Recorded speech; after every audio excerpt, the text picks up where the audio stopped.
Dostlar bir daha hər birinizi salamlayıram. İlk öncə təşəkkür edirəm zaman ayırdığınıza görə. Ümid edirəm hər kəs üçün faydalı olacaq. Və bu belə deyək, ilk təlim xarakterində sınağa qoşulanlar, belə deyək, sınaq dərsinə qoşulanlar arasında həm təcrübəlilər var, mənim çox yaxından tanıdığım insanlar var və çox yaxşı bu sahəni bilənlər var. Maliyyədən gələn insanlar var və eyni zamanda bu sahə haqqında heç bir təcrübəsi olmayan dostlar da var. Ona görə sözünüzü mən təlimi ilə belə deyim, yəni dizayn etməyə çalışmışam ki, hər kəsə lazımı bilgi çatdırılsın və hər kəs özünə lazım olan məlumatı ala bilsin. Ona görə təcrübələrdən xahişim, bəzi məlumatlar paylaşacağam, giriş xarakterli.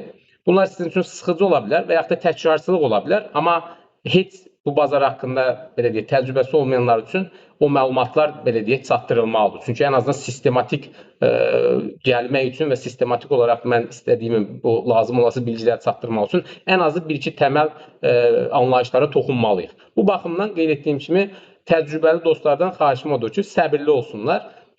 Əslində burada daha çox bilirəm, qoşulanlar arasında bəlkə də bir çoxsu sırf strategiyanı gözləyir ki, okey, strategiya necə trade edirsən və yaxud da mən nəticələrimi paylaşırdım, onlar necə olur? Bəlkə də həmən o strategiyanı insanlar gözləyir ki, okey, o strategiyanı alaq, başqa şey bizə lazım deyil, amma elə deyil. Yəni, biraz işin mahiyyətini dərindən başa düşmək lazımdır. Çünki istənilən strateji olsun, hər birisinin özünün belə deyək, çatışmaz cəhətləri var və bütün onları əhatə etmək üçün dediyim kimi sistematik yanaşmaq lazımdır. Mən də çalışacağam ki, hər qrupa, hər background üçün belə deyək, uyğun o informasiyanı çatdırım. Və ümid edirəm faydalı olacaq və hər kəs özlərinə lazım olası bilgini əmin olun bu təlimin sonunda əldə etmiş olacaq. Təlim ümumiyyətlə iki yerə bölə bilərik başlanğıc olaraq. Bir, ümumiyyətlə maliyyə bazarlarına giriş, FX, Forex, valyuta bazarı, səhəm bazarı daha çox üzərində danışacağıq. Çünki bu ən çox belə deyək, ticarət olunan sahələrdir. Və o baxımdan ilk olaraq təlimə qatılanlar da gəlir. Biz tədricən başlayaq birinci girişdən. Dostlar, birinci giriş olaraq maliyyə bazarlarından başlayacaq. Ümumiyyətlə, maliyyə bazarı nədir, niyə var? Sonra bazar analizi, trendlər, fürsətləri necə təyin edək? Fundamental analiz, burada ömür yetərmi, onu yazmağımın səbəbi var. Fundamental analizin effektivliyi baxımından. Texniki analiz. Texniki analiz hər kəs bəlkə də adını eşidiblər, bəlkə də təcrübəli insanlar deyiblər ki, hə də bilirik də texniki analiz, amma burada texniki analiz ümumi başlıqdır. Biz onun içəriyinə girəcəyik. Orada işləməyən strategiyaları birinci danışacağıq. Hansı ki, insanlar ona kifayət qədər vaxt sərf edir, amma heç bir effektivliyi yoxdur. Sonra praktik olan, effektiv olan strategiyaları və şəxsən özümün istifadə etdiyi strategiyanı həmin o texniki analiz bölməsində çatdıracağam. Sonra risk idarə etməsi. Risk idarə etməsi deyəndə də burada mən risklərinizi düzgün idarə edin və s. bilinən klişələr deyil. Həqiqətən praktik olaraq biz risk idarə etməsini necə qura bilərik? Pro traderlar bunu necə eləyir? Onu çatdırmağa çalışacağam. Son hissədə də hardan başlayaq?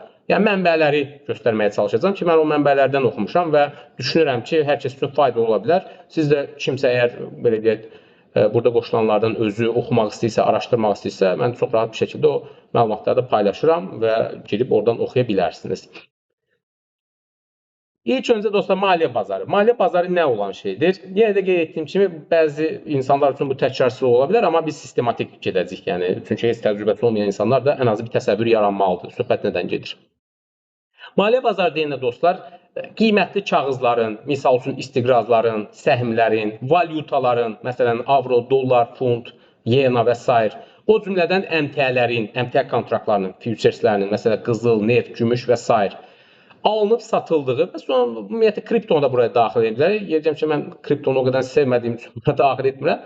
Amma ümumiyyətlə bu alətlərin daxil edildiyi və ticarət edildiyi qlobal bir bazardır və sərhədsiz bir bazardır. Digitallaşmadan sonra ümumiyyətlə artıq bütün insanların giriş imkanı var və maliyyə bazarında belə deyək, həcminə görə biz bölgülərə ayırsaq, ilk öncə bond bazarı, istiqraz bazarı gəlir ki, bunu da bilirsiniz, dövlət istiqrazları və o cümlədən korporativ, yəni şirkət istiqrazları gəlir.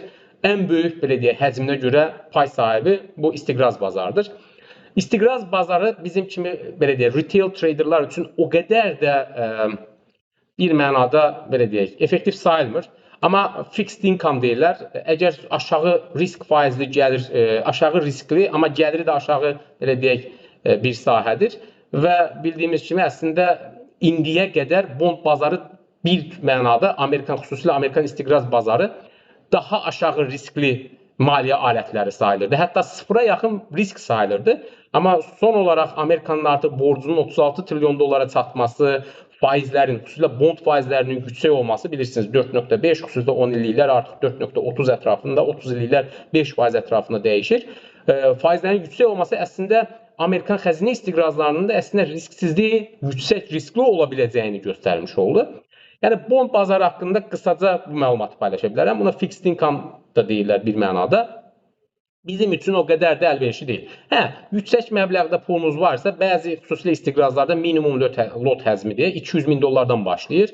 Məsələn, bəzi istiqrazları ala bilərsiniz. Faiz gəlirliyi məsəl üçün dəyişir. İllik əsasda 4% ola bilər, 5% ola bilər. Bəzi ölkələrdə daha da yüksək olur. Ölkənin risk faktoru artdıqca istiqraz faizlərinin gəlirliyi də yüksəlmiş olur, bilirsiniz. Sonra gəlir dostlar, valyuta bazarı, forex dediyimiz bir bazar. Bu bazarın günlük dövriyyəsi 7 trilyon dollara yaxındır və əslində bir çox insan üçün maliyyə bazar deyən kimi, xüsusilə bizim kimi ölkələrdə daha çox ağla gələn sahə forex bazarıdır. Amma forex bazarı özündə çox problemli bir sahədir. Yəni forex bazarının mahiyyəti əslində bizim kimi retail traderların girib orada pul qazanmasından daha çox belə deyək, institutional traderların hedge etməsi və s. Bununla belə deyək, bir mənada long term belə deyək, yatırımlar etməsi üçündür və banklar arası belə deyək də bir bazardır əslində forex bazarı. Amma bu digitallaşmadan dolayı retaillərə də çıxış verdilər ki, okey, siz də bacarırsınızsa, buyurun siz də qoşulun, ticarət edin. Və forex bazarı haqqında biz bir sonraki slaytlarda daha çox danışacağıq. Amma ümumən maliyyə bazarına girirsinizsə, əgər bu sahədə ticarət etmək istəyirsinizsə və yaxud da investorsınızsa, forex bazarını çox yaxından izləməlisiniz. Əgər siz dollar indeksinin hara gedəcəyini bilmirsinizsə və yaxud da bu haqqında heç bir fikriniz yoxdursa, siz Amerikan səhəm bazarına girməklə əslində çox risk edirsiniz. Misal üçün, əgər dollar bahalaşacaqsa, böyük ehtimalla səhəm bazarı düşməlidir. Çünki ümumiyyətlə dolların bahalaşmasının səbəbləri, belə deyək, fundamental səbəbləri ola bilər ki, federal ehtiyatlar faizi qaldıracaq. Faiz qalxırsa, o zaman nə baş verir bilirsiniz? Səhəm bazarında bir mənada düşüşlər olur. Yəni, ona görə də forex bazarı əslində bu işin açarıdır. Yəni, bir mənada maliyyə bazarına girişdir, bir mənalı olaraq. Sonra gəlir dostlar, səhəm bazarı. Səhəm bazarı ümumiyyətlə dövriyyəsinə görə təxminən bu illik əsaslarda dəyişə bilir, amma təxminən 108 trilyon dollardır, belə deyək, qlobal səviyyədə və ümumi olaraq ən böyük pay sahibi də təbii ki, Amerikan səhəm bazarıdır.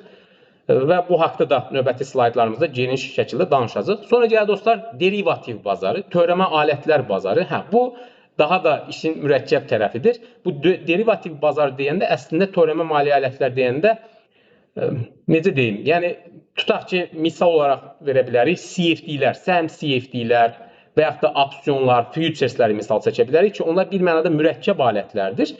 Və xüsusilə CFD-ni misal çəkəsi olsa, CFD nədir, nə işə yarayır? Məsələn, tutaq ki, Apple səhəmi 200 dollardır.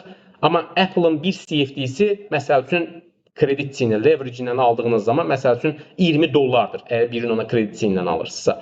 Səhəmin özünü deyil də, bir mənada o qiymət fərqini alınmış olursunuz ki, biz bu haqda, bu dərsdə onsuz da danışmayacağıq. Yəni, bu ayrıca bir mövzudur. Amma ümumi olaraq mən giriş xarakterli məlumat verirəm ki, yəni, derivativ nədir deyəndə başa düşəsiniz. Və bu bazarın ümumi dövriyyəsi dəqiq bəlli deyil, amma aşağı-yuxarı 600 trilyon dollar olduğu deyilir. Və yeri gəlmişkən derivativ bazarı çox önəmli bir, deyək də, iqtisadiyyatlarda böhran yaratma səbəblərindən birisidir. Yəni, bu bazarda bir mənada böyümə borc, verilən borc pul əsasında, leverage əsasında böyüyən bir bazardır və o reallıqdan çox uzaqlaşanda artıq bir yerdə partlayır, o bubble dediyimiz şar partlayır və reallığa qayıdır. Bir daha şişir, bir daha partlayır. Bunu cycle olaraq, belə deyək, davam edir. Növbəti əsas hissə dostlar, fundamental analiz, ömür yetərmi? Bu fundamental analiz nədir? Əgər siz bazara girirsinizsə, ilk olaraq tutaq ki, biz Amerikan səhəm bazarına yatırım etmək istəyirik və yaxud da ki, valyuta cütlüyündən ticarət etmək istəyirik. Düşünürük ki, məsəl üçün, dollar bahalaşacaq və yaxud da dollar ucuzlaşacaq. Bunu necə analiz edə bilərik? Sizin əlinizdə tutaq ki, pulunuz var, qızıla mı yatırım edək? Çünki hal-hazırda həqiqətən artıq çox ciddi sual altındadır. Əgər bir balaca, bilmirəm, belə qlobal medianı, iqtisadi xəbərləri izləyirsinizsə, həqiqətən çox problemli bir vəziyyət yaranıb indi qlobal iqtisadiyyatda. Çünki artıq bir mənada real iqtisadiyyatdan daha çox spekulyasiya önəmli rol oynayır və spekulyasiyanın qurbanı olmamaq üçün siz əlinizdəki vəsaiti nəinki artırmaq, hətta qorumağı daha çox düşünməlisiniz ki, okey də ən azı inflyasiya olanda kapitalınızı itirməyəsiniz. Yəni evdə boş oturmaqla və ya da heç bir risk almamaqla əslində biz iqtisadi olaraq nəinki artmaq, əslində geri düşünürük. Yəni pul xərcləməsək belə oturduğumuz yerdə kasıblaşa bilirik. Bu baxımdan bir mənada dediyim kimi bu maliyyə bazarına giririksə, ilk öncə biz okey, nəyi alacağıq? Əgər bir şeyi alırıqsa, o zaman bazarı necə analiz edəcəyik? Bir şeyin qiyməti qalxacaqmı? Dostum dedi bunu alınmı? Yoxsa ümumiyyətlə və ya da kiminsə sözü ilə nə isə almaq olarmı? Yəni bu bazar necə analiz olunur? Və bu analizin üsullarından birisi də fundamental analizdir dostlar. Buna fundamental analiz deyirlər. Fundamental analiz bir mənada bazarı iqtisadi göstəricilərə əsasən, makro iqtisadi göstəricilərə əsasən analiz eləməkdir.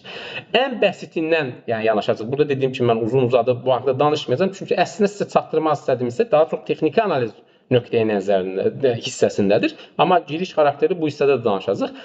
Fundamental analiz deyəndə məsələn, siz tutaq ki, Amerikan səhəm bazarına yatırım etmək istəyirsiniz və ilk olaraq baxmalısınız, görün Amerikada iqtisadi vəziyyət hara doğru gedir.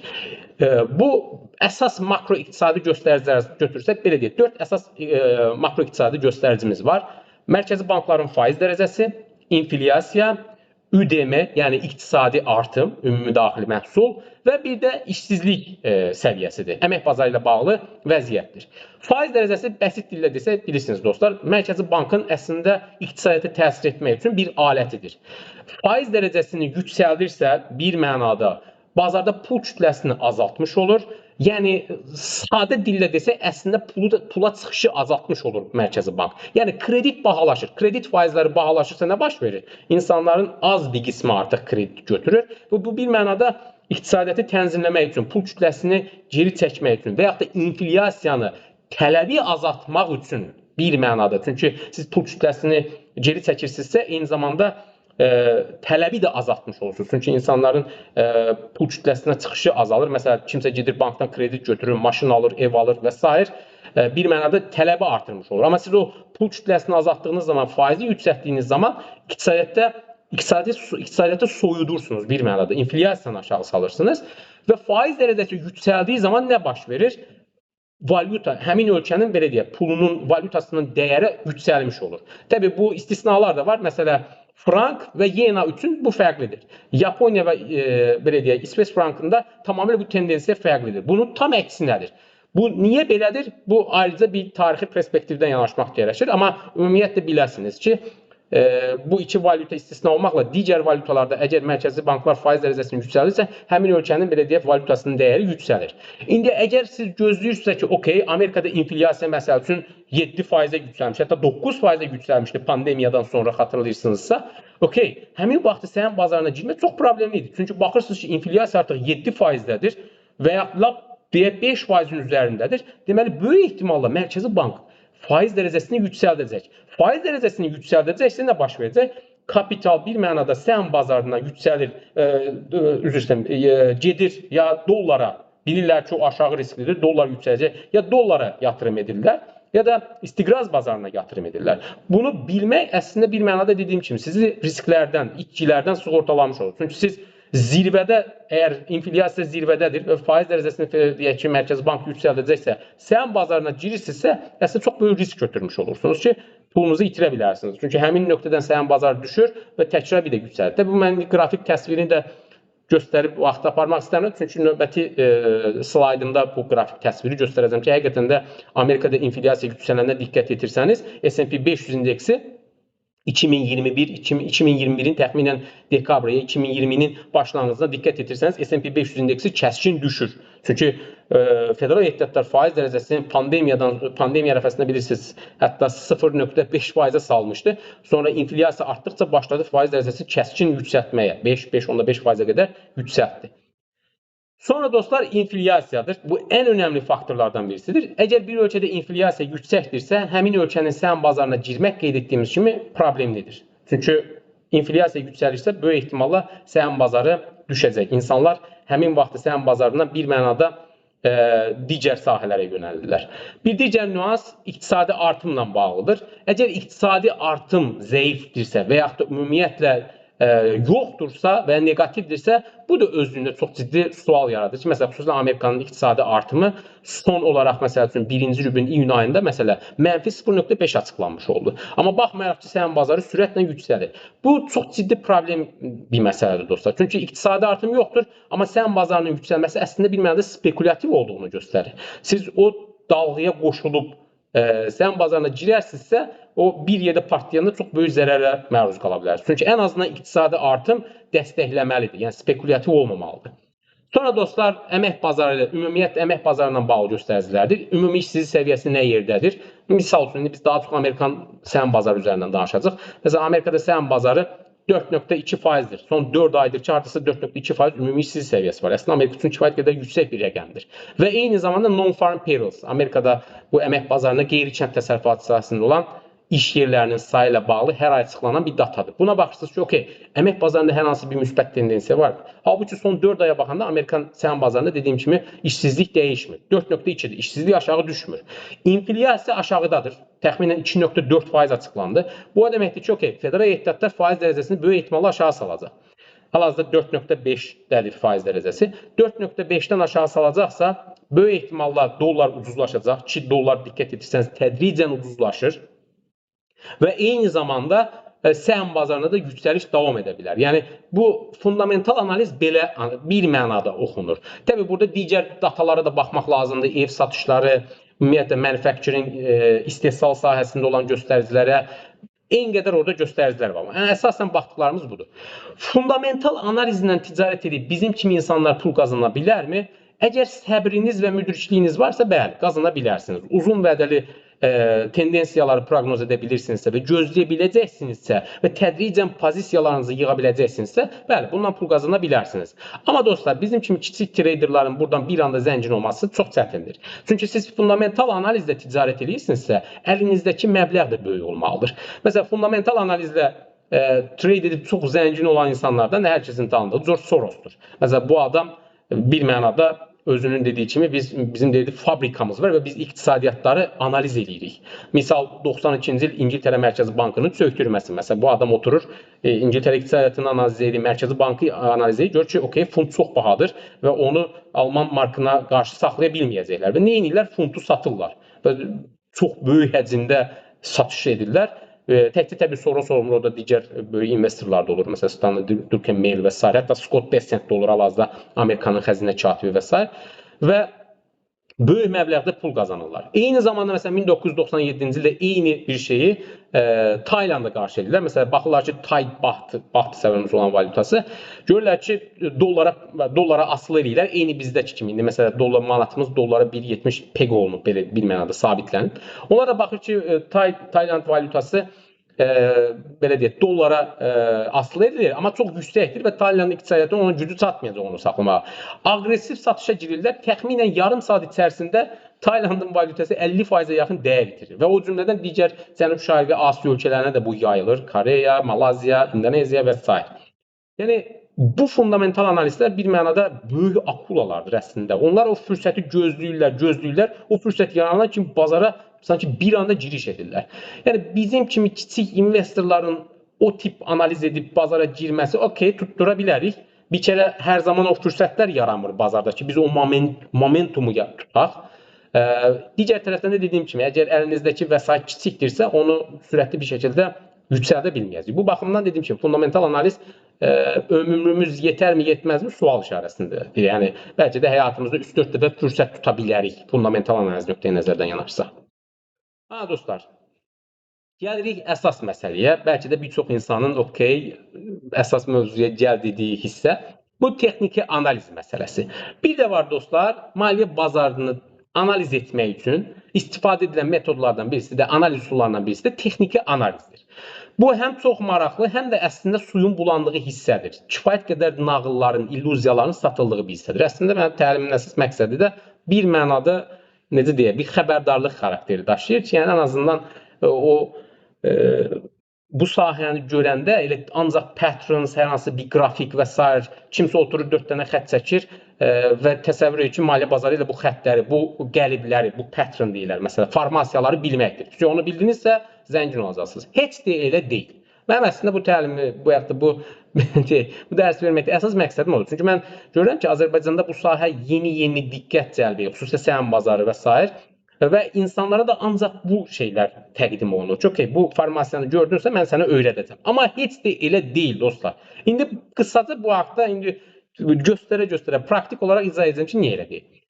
Texniki analizə diqqət etirsək, qısaca olaraq bir neçə nüansa toxunacağam dostlar. Bu Dow nəzəriyyəsindən, əslində bunun yaradıcılarının birisi Charles Dow'dur. Charles Dow yeni gəlmişdən Wall Street Journal'ın təsisçilərindən birisi olub 1890'larda və eyni zamanda adına da indeks var, bilirsiniz. Dow Jones indeksi. Bu Charles Dow bir neçə bazarı analiz edir və bir neçə prinsip irəli sürür. Onlardan birisi də nə idi? History repeats itself. Deyir ki, tarix öz-özünü təkrar edir. Bu yanaşmanın mahiyyəti o idi ki, dostlar. Məsəl üçün deyək ki, bir qrafik sizlə paylaşım icazənizlə.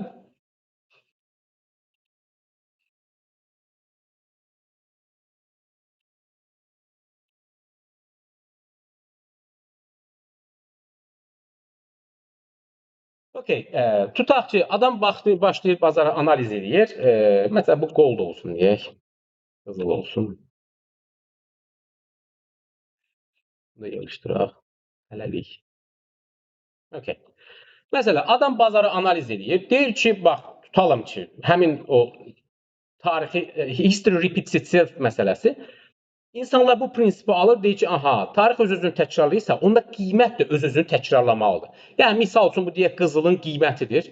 Baxır ki, okey, məsələn, qızılda hər hansı bir formasiya görür, keçmişə gedir və müəyyən bir formasiya görür. Deyir ki, okey, tutalım ki, burada, indi Başçiyin formasiyası deyirlər ona.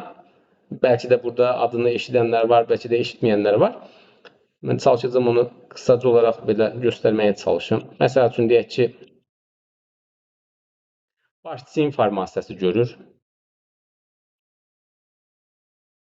Bu çəkdiyim o qədər də yerinə düşməyə bilər, amma sadəcə göstərmək üçün, çünki mən əsla bu şeylərlə işləməmişəm.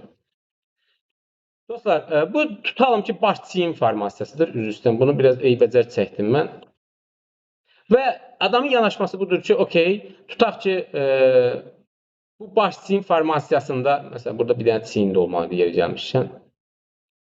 Belə bir çiyin olmalıdır. Məsələn, aşağı quyruq qırılmayıbsa, demək bazar yuxarı gedəcək. Və yaxud da bu hissə qırılıbsa, artıq aşağı gedəcək və s. Belə patternlar deyirlər ona, formasiyalar yaradırlar. Və deyir ki, adam gedir keçmişə, belə bir formasiyanı görəndə deyir, keçmişdə belə olub, indi də belə olacaq deyə bir yanaşma irəli sürürlər.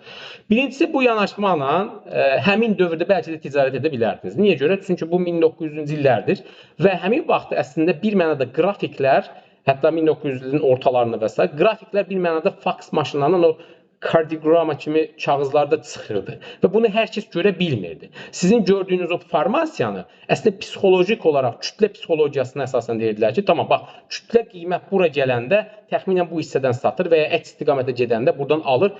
Belə bir tipli özlərində bir model, bir pattern tapmağa çalışırlar və insan beyni də əslində elə bir şeydir. Yəni, insan durmadan pattern axtarır. Bu eynilə burada baxıb şəkil görməyə bənzəyir, bir formasiya görməyə bənzəyir.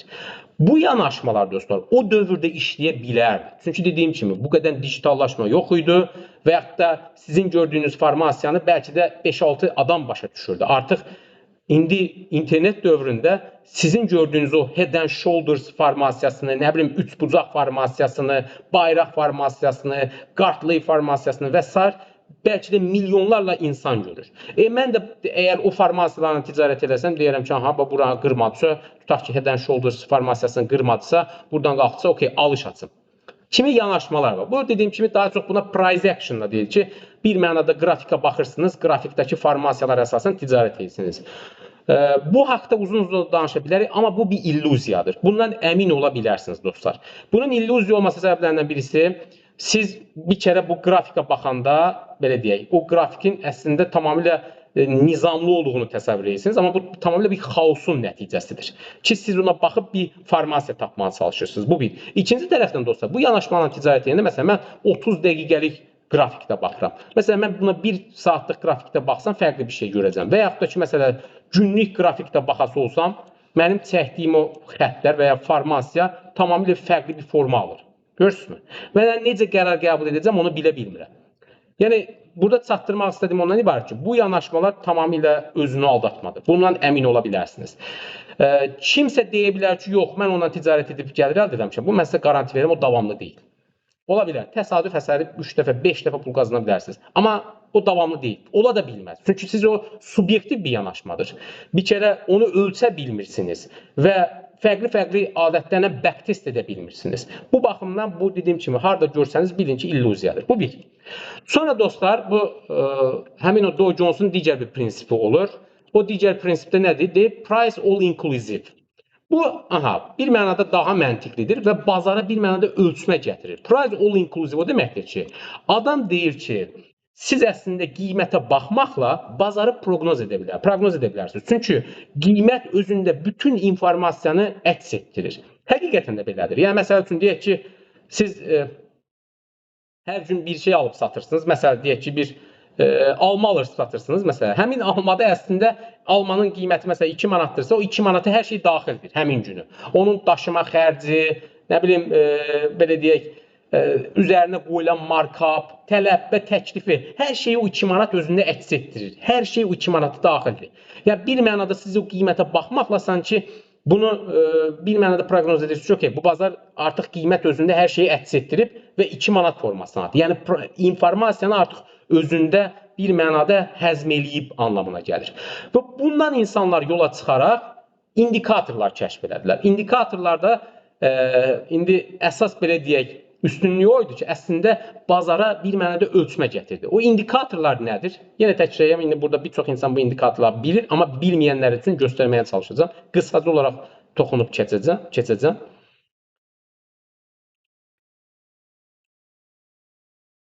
Okay.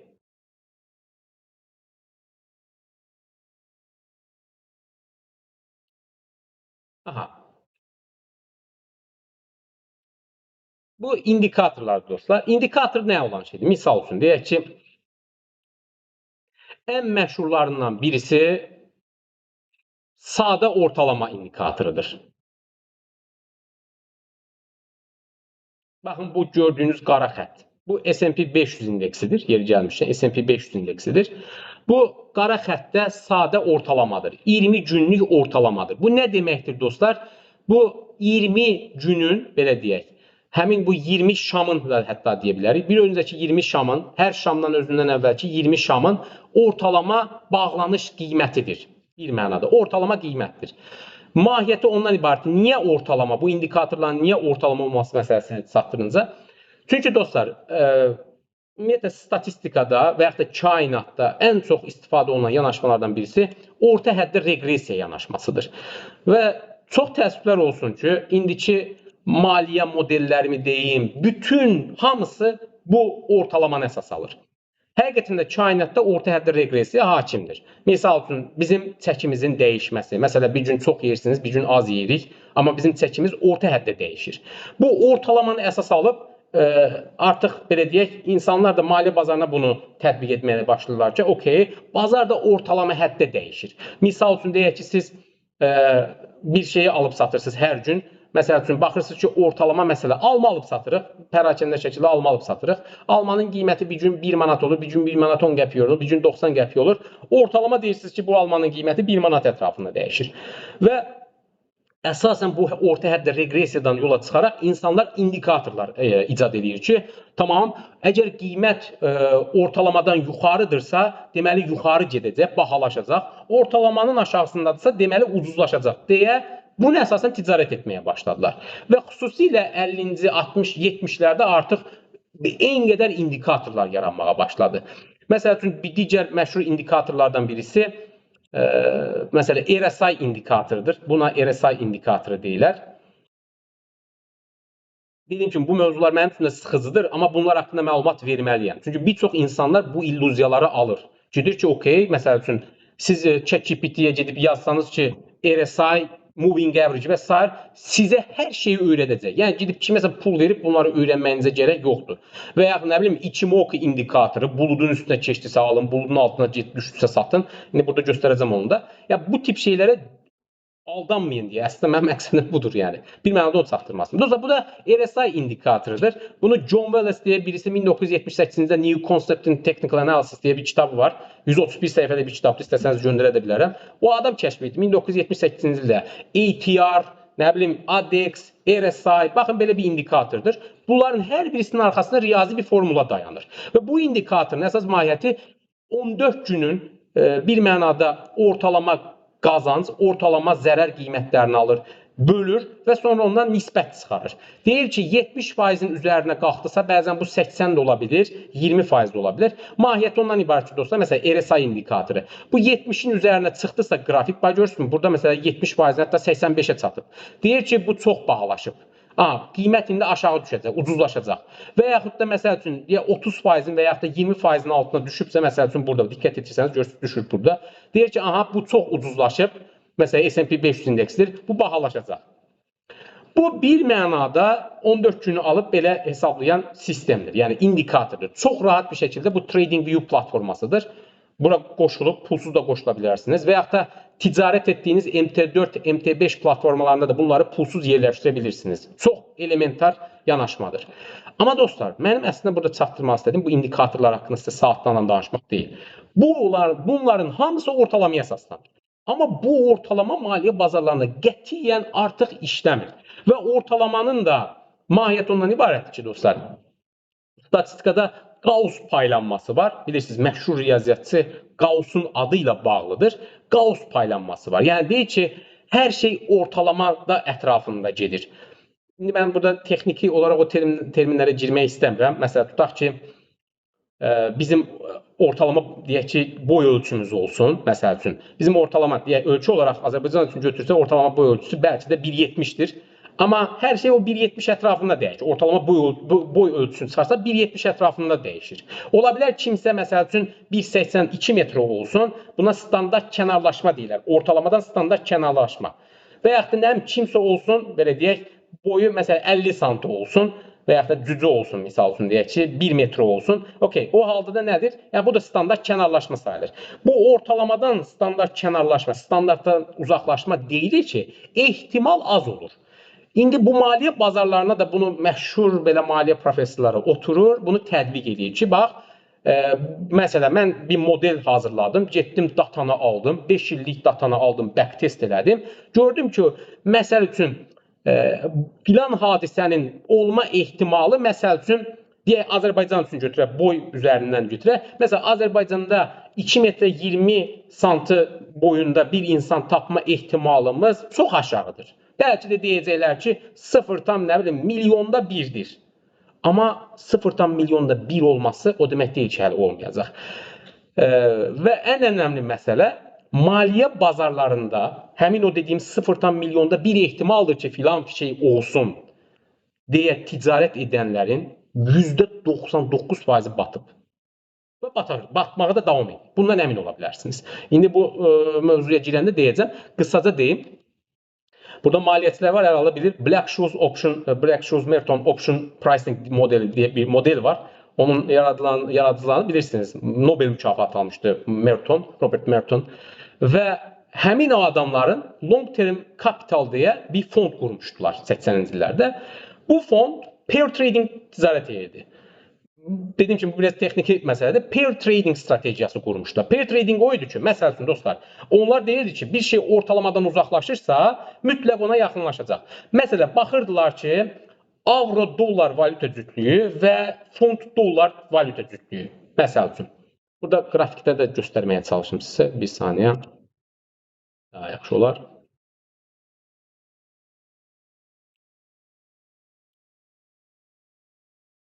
Məsəl üçün, avro-dollar.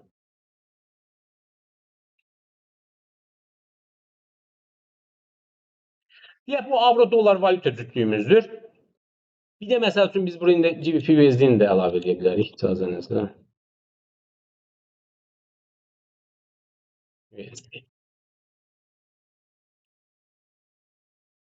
Baxın, bu GBP USD-nin qrafikidir. Bu isə avro dolların qrafikidir. Yanaşma ondan ibarətdir dostlar. Deyir ki, bunlar ortalamaya yaxınlaşırlar, uzaqlaşırlar. Ya uzaqlaşırlar, yaxınlaşırlar. Uzaqlaşırlar, yaxınlaşırlar. Həmin o modelə əsaslanaraq bir sistem qurmuşlar və bu sistemin risk of ruin faktorunu milyonda neçə faiz hesablamışlar ki, milyonda bir ehtimal var ki, bu sistem belə deyək də çökə bilər. Yeri gəlmişdən diqqət edin ha. Onlar Black-Scholes option modelini yəni kəşf etmiş insan idilər və xüsusilə bir mənada deyək ki, quantitative finance-ın qurucu atalarından hesab olunan insanlar idi. Yəni biz bəzən deyirik axı və Nobel mükafatı almışlar. Dostlar, bu model 98-ci ildə Rusiyanın default etməsi ilə çökdü və fond batdı. Fond batdı. Long term kapital şirkəti çökdü yəni bu sistemin nəticəsində. Model ortalamaya əsaslanmışdı. Yəni belə yüzlərlə misal çəkmək olar ki, baxmayaraq ki, onu quran insanlar çox ağıllı insanlar idi, amma həmin ortalama faktoruna görə sistem dağıldı. Və ya 2008-ci maliyyə modelləri, risk modellərinin 99%-i həmin ortalama modelə qurulmuşdu, əsasən qurulmuşdu ki, yox, filan hadisənin olma ehtimalı 0,1-dir. Bu sistemlər işləmir. Ona görə də kimsə mənə indikator deyəndə mən o dəqiqə məndə allergiya baş qaldırır və açıqcası deyim, mən ilk uğursuz təcrübəmi həmin o algoritmik ticarətlə eləmişəm, pair trade ilə eləmişəm və $7,000 pul itirmişəm. İlk təcrübəm də ondan olub, yəni biləsiniz. Ona görə artıq mən ona qarşı bir immunitet formalaşdırdım. Onsuz da işləmir. Yəni ola bilər, təsadüf nəticəsində bir müddət şansınız gətirər, işləyə bilər. Amma long term baxsanız, ortalama işləmir. Çünki dostlar, məsələn, bayaqki modeldən misal verəsi olsa, tutaq ki, siz Azərbaycanda ölkənin orta gəlir səviyyəsini ölçmək istəyirsiniz. Ortalama deyirsiniz ki, Azərbaycanda tutaq ki, orta gəlir səviyyəsi budur. İnsanlar məsələn, həmin o Gauss teoreminə əsasən biz durub hər kəsin bir-bir gəlirini öyrənməyə ehtiyac yoxdur. Məsələn, bir stadion insanı yığırsınız, orta gəlir səviyyəsini oradakı bir stadion insanla, məsələn, deyək 100 min insan var. O 100 min insanın orta gəlir səviyyəsini hesablayıb, yəni normalda belə hesablanılır ortalama gəlir və s. Ortalama bir gəlir çıxardırsınız ki, aşağı-yuxarı Azərbaycanın məsələn orta gəlir səviyyəsi budur. Amma o 100 min insanın içərisində bir Bill Gates olsa, bir Bill Gates otursa, nə baş verəcək? Sizin o modeliniz heç bir işə yaramayacaq. Həmin o deyilən, belə deyək, standart kənarlaşma, digər adıyla buna Black Swan da deyə bilərsiniz. Bilirsiniz, Nassim Talebin, mənim çox sevdiyim müəlliflərdən birisi, istifadə etdiyi bir, belə deyək, bir mənada akademiyaya gətirdiyi bir anlayışlardan birisidir. Black Swan hadisəsi baş verir və heç kim bunu milyonda bir ehtimaldır deməklə, o demək deyil ki, olmayacaq. O hadisə baş verir və çox dağıdıcı ola bilir və eyni zamanda onun məsələn Nassim Talebin Statistical Fat Tales kitabı var. Onu oxusanız, orada xüsusilə onu qeyd edir ki, o normal paylanma dediyimiz şey əslində heç də maliyyə bazarlarında normal paylanma deyə bir şey yoxdur. O standart kənarlaşmalar nəinki milyonda, trilyonda bir baş verir, əslində daha tez-tez baş verir. Və o baxımdan dostlar, bir mənalı olaraq bunu yadınızda saxlayın, xahiş edirəm. Bu bazara ortalama düşüncəsindən girirsinizsə ki, ortalamada bu filan şey qalxır və ya da yüksəlir anlayışla girirsinizsə, bir şey yadda saxlayın ki, bu bazar ortalama treyderləri dağıtmaq üçündür. Bu bazar ortalama ilə işləmir. Bu haqda dediyim kimi biz saatlarla müzakirə apara bilərik və mən göstərə bilərəm. Amma ortalama faktor ona görə effekt vermir. Bizdə də mən Azərbaycanda baxıram ki, təlim verir insanlar və s. 99% həmin o ATR qoyursan, RSI indikatoru qoyursan, moving average qoyursan, ay qardaşım, bu movingi mən də görürəm. Onu hedge fondlar da görür. Bizim kimi 1 milyard insan bir anda bazara girib o moving average görə bilir ki, aha, bazar 200 günlük ortalamanın üzərindədir. Alışacaq. Mən də bilirəm onu ala bilərik. Bəs yaxşı, onda hamı o sistemlə ticarət etsə, itirən kim olur? Və insanlar niyə itirir? Xüsusilə bir statistika mən sizə deyəcəm. Bu ilin başlanğıcından əvvəl, yəni indiyə qədər son olaraq 6 ay ərzində Amerikan səhm bazarına retail, pərakəndə trade ilə bütün dünyadan 150 milyard dollar yatırım ediblər. Və bu il ərzində S&P 500 indeksi dibdən təxminən 1,6%, indi bəlkə də 2%dir artıq yüksəlib. Amma ortalama traderlər, həmin o pərakəndə traderlərin portfelinin ortalama zərəri 2,6%dir dostlar. Yəni baxmayaraq ki, S&P 500 indeksi, fond indeksi yüksəlib, amma pərakəndə traderlər hələ də zərərdədir, diqqət yetirsinizsə. Yəni ortalama bir şey ifadə eləmir. Əgər siz düzgün yerdən girə bilməmsinizsə, düzgün daxil olmamısınızsa bazara, nə edirsinizsə itirəcəksiniz. Yəni bu indikator işi deyil, qısaca olaraq deyil. Okey, o işə yaramır, bu işə yaramır, o zaman nə işə yarayır deyə bilərsiniz. İndi ora gəlirəm dostlar. Birazdan izle.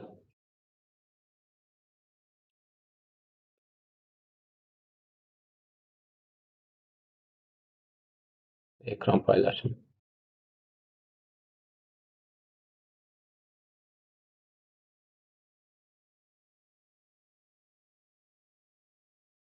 Okey.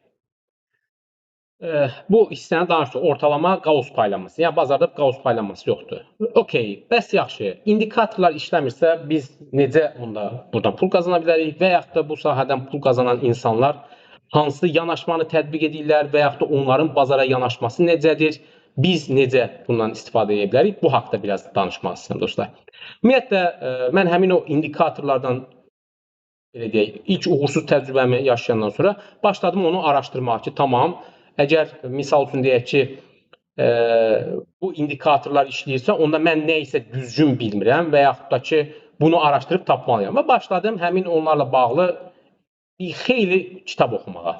Və sonunda gördüm ki, dostlar, inanın, yəni həmin ortalama ilə bağlı yanaşmalar ya o illüziyadır biz bilmirik, ya da deyirdim ki, ümumiyyətlə bu sahədən uzaq durmaq lazımdır. Yəni mənim öz yanaşmam buydu. Və sonra gördüm ki, əslində pro traderlar, yəni hər hansı bir akademik sahədə fəaliyyət göstərən bir professor və s. yox. Yəni sırf bu işdə trade edən və bu sahənin içində olan insanların mən yanaşmasını öyrənməyə başladım ki, onlar necə trade edir. Və onu görəndən sonra gördüm ki, biz əslində hələ bir belə deyim 50 il o pro traderlardan geridəyik yəni. Biz hələ də o ATR, RSI, Moving Average, MACD, Ichimoku indikatorları bunların adını deyirəm ki, bunlar hardansa eşidəndə bilin ki, boş işlərdir yəni. Və yaxud nə bilim Elliott dalğa nəzəriyyəsi, Fibonacci, niyə görə? Çünki kainatda Fibonacciya qızıl ratio deyək də var. Burada da belə bir şey var. Heç bir əlaqəsi yoxdur dostlar. Bu bazarın alma alıb satmaqla heç bir fərqi yoxdur. Orada da ticarətdir, burada da ticarətdir. Siz almanın qiymətini Fibonacci rəqəmləri ilə, Fibonacci belə deyək, dəstək müqavimət səviyyələri ilə müəyyən edə bilmədiyiniz kimi, bu bazarda da hər hansı bir valyutanın, aktivin, səhmin qiymətini müəyyən edə bilməzsiniz.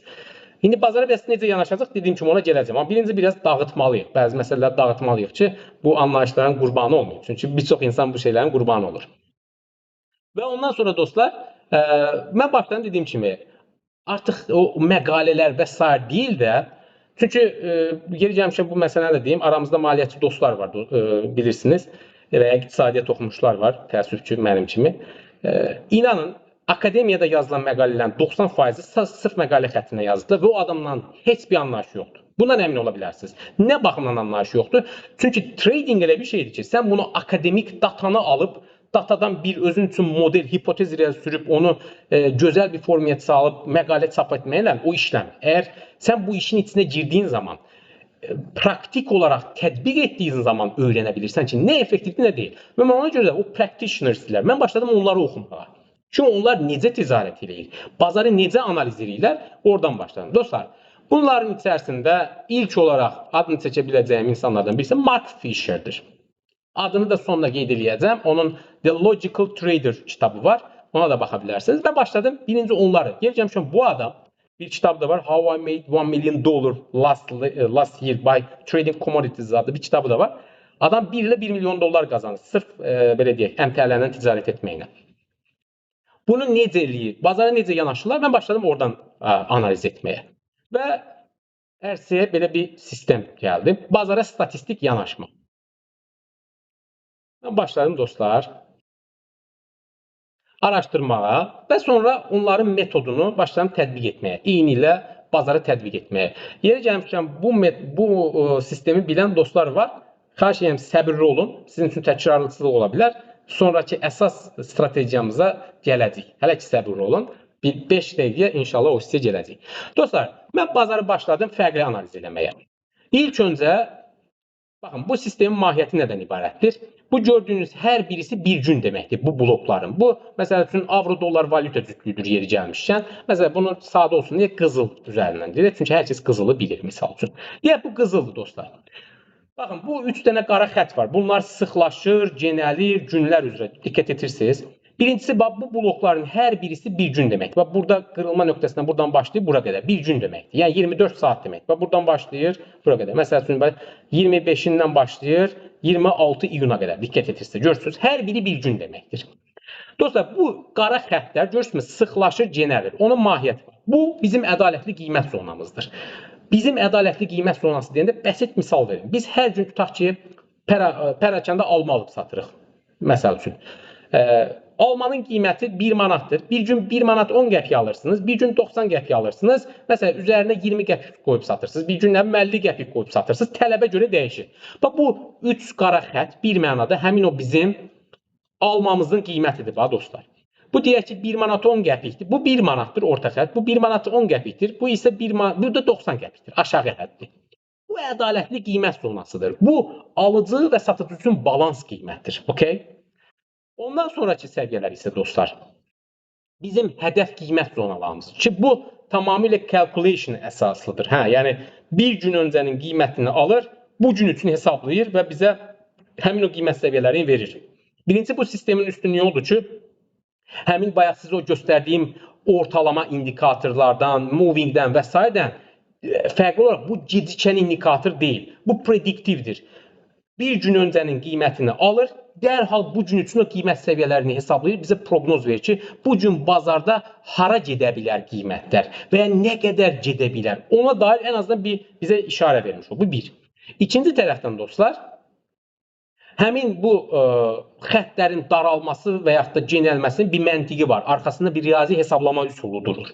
O mənə bazarın bu gün hərəkətlimi, yoxsa hərəkətsizmi olacağını deyə bilir. Misal üçün, baxın, bu xəttlər bir-birinə çox yaxınlaşıbsa, bu deməkdir ki, bazarda böyük həcm olacaq və qızılın qiymətinə diqqət etirin. Bazar burada açılanda əslində artıq mən bilirəm ki, qızılda əslində böyük bir həcm olacaq. Diqqət edin, hara gedəcəyini bilmirəm, hələ ki. Proqnoz edə bilmirəm. Amma ən az bilirəm ki, yüksək volatillik olacaq. Bu önəmli bir məsələdir. Və diqqət etirsiniz, qızılın qiyməti həmin günü böyük həcmlə ucuzlaşıb. Hətta aşağıdan 3-cü səviyyə gəlib. Gəlmişəm bunun 4-cü səviyyəsində, mən sadəcə burada 3 səviyyə qoymuşam hələ. 3-cü səviyyə gəlib. Və ən azı bu mənə işarə verir ki, aha, bazar bu gün böyük bir belə deyək həcm olacaq. Amma diqqət etirin dostlar, əgər bazarda bu xəttlər genişdirsə, bazar range içərisində biraz yavaş keçərək onu. Bura diqqət etirin, görürsünüz, bazar burada sıxlaşıb, 3 xətt, ədalətli qiymət zonası sıxlaşıb və bazar yenə də həmin günü 3-cü səviyyəyə gəlib. Diqqət etirin. Dostlar, bu sistemin mahiyyəti bir mənada belə deyək, bazarın dünənki qiymətinə, daha 20 gün, 200 gün, 14 gün öncəyə yox, məhz dünənki qiyməti alıb bu günə qiymət hesablamaqdır. Niyə görə? Çünki o deyir, dəmiri isti-isti döyərlər. İnformasiyanı biz dünənki qiymət alıb bu günün, yəni o informasiyanın təsiri itmədən bu günü proqnoz edə bilərik. Daha 5 gün sonranı proqnoz edə bilmərik. Çünki biz bilə bilmirik bazarda 5 gün sonra nə baş verəcək. Bu sistemin mahiyyətindən bunu tapandan sonra dostlar, dediyimiz kimi, yer gəlmişəm, burada bir nüans da diqqətinizə çatdırım. Bu sistem zaman diliminə görə dəyişmir. Yəni 15 dəqiqəlik qrafikdə də, məsəl üçün, bu qiymət, belə deyək, məsələn, bu qiymət 3000, birinci dəstək səviyyəsi 3308 dollardır. Bunu məsəl üçün deyək ki, yarım saatlığa da çevirsəniz, görəsiniz ki, həmin birinci dəstək səviyyəsi 3308 dollar səviyyəsindədir. Yəni, zaman diliminə görə dəyişmir. Ümumiyyətlə, əgər bir indikator, bir sistem 5 dəqiqəlik qrafikdə başqa bir şey, 1 saatlıqda fərqli bir şey göstərsə, bu tamamilə boş işdir. Çünki bir şeyin qiymətinin 5 dəqiqədə yüksəlməsinin və yaxud da 1 saatda bahalaşmasını qrafik təyin etmir. Bir mənalı olaraq. Dediyim kimi, burada biraz qaranlıq qala bilər, amma sadəcə mən toxunub keçirəm. Dostlar, bu sistemi mən ərsəyə gətirəndən sonra başladım mən bunu statistik təhlil eləməyə. Görüm, bazar neçə dəfə filan səviyyə gələndə nə edir? Və mən gördüm ki, dostlar, bazar 80-85% hallarda aşağıdan 3-cü və 4-cü səviyyə gələndə bir səviyyə geri qayıdır. Biraz keçmişə gedək, baxaq. Baxın qızıla. Məsəl üçün, 24 iyunda diqqət etirsiniz, bazar 3-cü səviyyə gəlib, 3-cü səviyyədən başlayıb yuxarı qalxıb. Biraz da gedək keçmişə. Məhz 3-cü, 4-cü səviyyələr. Bunun səbəbi var.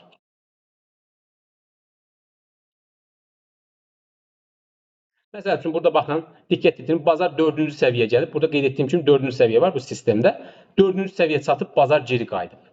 Biraz da keçsək keçmişə. Baxın, bura diqqət edin, görürsünüzmü? 27 mayda bazar 1-2 3-cü səviyyəyə gəlib, 3-cü səviyyədən geri qayıdıb. Yəni bu bütün sistemlərdə eynidir. Avro dollarda da yoxlaya bilərsiniz, qızılda da yoxlaya bilərsiniz, hər şeydə bunu yoxlaya bilərsiniz. Bazar 80-85% alları, baxın bura bir diqqət yetirin. Məsələn 14 mayda görürsünüz, qızıl 3-cü səviyyəyə gəlib, bir dənə qayıdıb, sonra təkrar düşürdü. Yəni bütün valyutalar cütlüklərini və s. test edə bilərsiniz. 80-85% allarda bazar yuxarıda həmin günün 3-cü, 4-cü səviyyəsə gələndə aşağı qayıdır, aşağıdan 3-cü, 4-cü səviyyəyə gələndə yuxarı alış yönünü açırsınız. Dostlar, mən bu sistemlə sırf test etmək üçün ticarət edərək $10 bir ay içərisində təxminən $563 eləmişdim. Real hesabda yer gəlmişəm. $10 qoymağımın məqsədi o idi ki, görün bu sistem nə dərəcədə effektiv işləyir. Və indi də işləyir. Bunun yeri gəlmişdə təlimi alan dostlar da olub. Bu sistem hələ də işləyir. Mən bunu 2023-cü ildə təxminən ərsəyə getirmişdim və indi də işləyir. İşləməyə də davam edir. Amma bu sistemi öyrədəndə də mənim bir problemim var dostlar. Problem nədən ibarətdir? Diqqət etirsənizsə biz axına qarşı ticarət edirik. Yəni bazar aşağı gəlir, mən burada alış açıram. Axına qarşı ticarət edirəm. Bu strategiyanın məni narahat edən tərəfi idi. Çünki bir gün elə olur ki, bazar nəinki 3-cü, 4-cü səviyyə, 5-ci səviyyədə tanımır, çıxır gedir. Təbii siz stop loss, zərərimi durdur qoymalısınız. İndi ticarət edənlər bunu bilir, bilməyənlər də inşallah öyrənər. Yəni stop loss qoya bilirsiniz ki, okey, bazar filan qədər aşağı getsə, mən burada bu qədər zərər eləyəmsə, avtomatik əməliyyatım bağlanır və çıxıram. Stop lossla ticarət edir bir mənalı olaraq. Amma məni narahat edən bir strategiya idi ki, okey, bunun bu çatışmazlığını necə düzəldə bilərik? Sonra dostlar, bu sistemdən eyni ilə siz trend trade eləyə bilərsiniz. Məsəl üçün neftə baxaq. Fərqli alətlər göstərməyə çalışacağım. Bu sistem mükəmməl dərəcədə sizə trend göstərə bilər. Diqqət edirsə, neftin qiyməti kəskin bağlaşdı. Ay, İsrail İranı vurdu və s. Hətta bununla bağlı mən işlədiyim şirkətin kanalında da məlumat vermişdim. Amma diqqət etirin dostlar, trend trade necə olur? Trend ya bazarda bir istiqamətə düşmə. Məsələn, diqqət etirin, 6 iyunda bu bazarda bu sistemdən trend necə yaranır? Əgər bazar bir gün öncə həmin günün müqavimət səviyyəsini qırıb onun üzərində bağlantısa alış açıram, növbəti günə. Stop loss'umu da həmin günün birinci dəstək səviyyəsinin altına qoyuram. Aşağıda bağlanıbsa satış trendini gözləyirəm. Diqqət edin dostlar, İsrail İranı 6 iyunda vurmuşdu. Amma sistem məndə 6 iyunda artıq alış vermişdi. Diqqət edin, 6 iyundan bəri neftin qiyməti ancaq yüksələn trendlə, yəni günlər üzrə birinci müqavimət səviyyələrinin üzərində bağlanıb. Təsəvvürə gətirin, bu sistem nə vaxt başa çatdı? Təxminən 20 iyunda. Neftin qiyməti 6 iyunda $65, baxın, $65, haradasa buradan, $65 dostlar, baxın, bu zirvəyə qədər gəlmişdi. $80 qədər bahalaşmışdı. Heç bir şey eləməmişdim mən sadəcə. Mən statistik trade edirəm. Və buna trend trade deyilir. Trend ən gözəl ticarət vasitələrindən birisidir. Amma bir problemi var.